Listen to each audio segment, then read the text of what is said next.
Thirumavalavan plan என்ன? தாவேகா வைத்த வெடி வேலை செய்கிறதா? நடிகர் விஜயோட விசிக தலைவர் திருமாவளவன் நெருங்கி வருகிறார் அப்படிங்கிறதால தமிழக வெற்றி கழகம் மகிழ்ச்சியாக இருக்கு அப்படின்னு அரசியல் வட்டாரங்களில் பரபரப்பாக பேசப்படுது. திருமாவளவனை பொறுத்தவரை தனது மாணவ பருவத்தில் இடதுசாரி சிந்தனை அரசியலையே பெரிதும் விரும்பி செயல்பட்டதாக சொல்லப்படுது.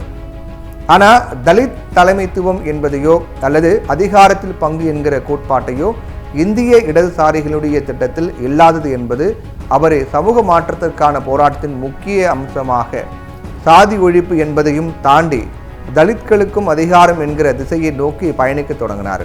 இதன் விளைவாக உருவான விடுதலை சிறுத்தைகள் அமைப்பு என்பது தமிழ் தேசியத்தையும் முன்னெடுத்தது.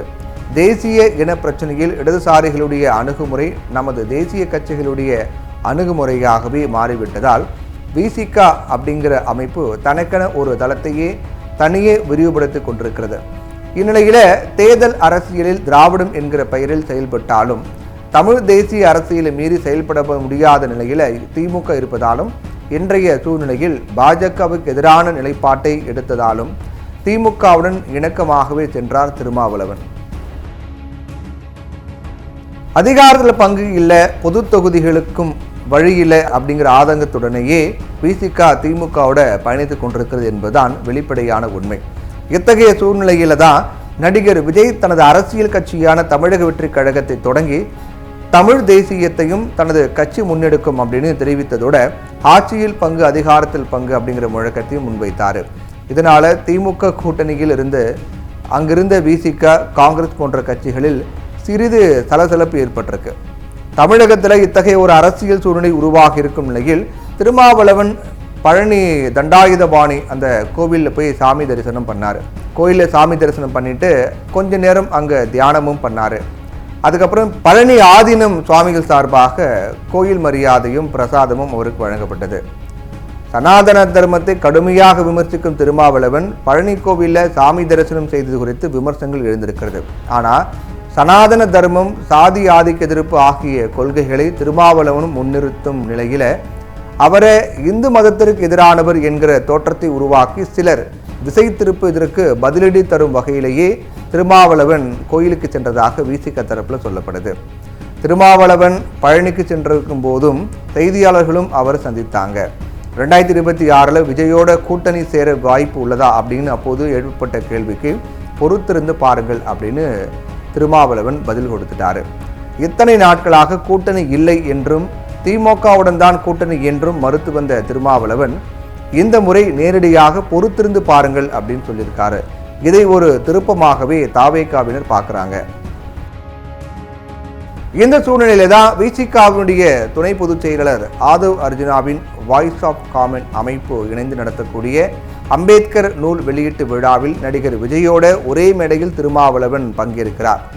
ஏற்கனவே ஆதவ் அர்ஜுன் திருமாவளவனை விட உதயநிதி ஒன்றும் பெரிய ஆள் இல்லை என்பதை போல விமர்சித்திருந்தார்.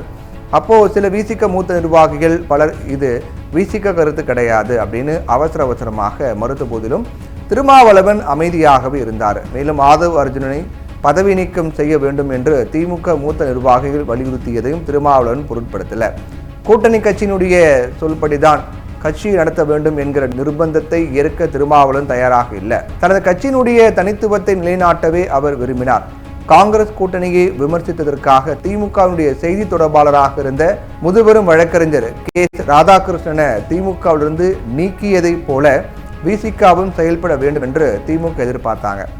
ஆனால் கூட்டணி கட்சிக்காக தனது நிர்வாகி பலிக்கடா ஆக்க திருமாவளவன் விரும்பவில்லை அப்படின்னு சொல்லப்படுது.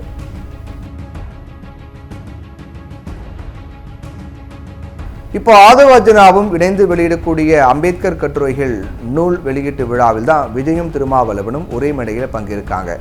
அரசியலில் ஒவ்வொரு கட்சிக்கும் ஒரு இலக்கு இருக்கு. அதே போல தனித்தனி கொள்கைகளும் திட்டங்களும் இருக்கு.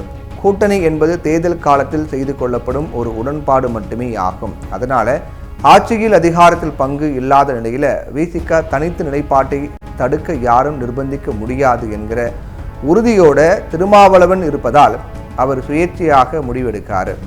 அதனால தாவேகாவோட கூட்டணி என்று அவசரப்பட்டு முடிவு செய்துவிட முடியாது. அதே நேரத்தில் கூட்டணிக்கான வாய்ப்பு இருப்பதையும் மறுத்துவிட முடியாது என்பதுதான் இப்போதைக்கு நிலவரமாக இருக்கு.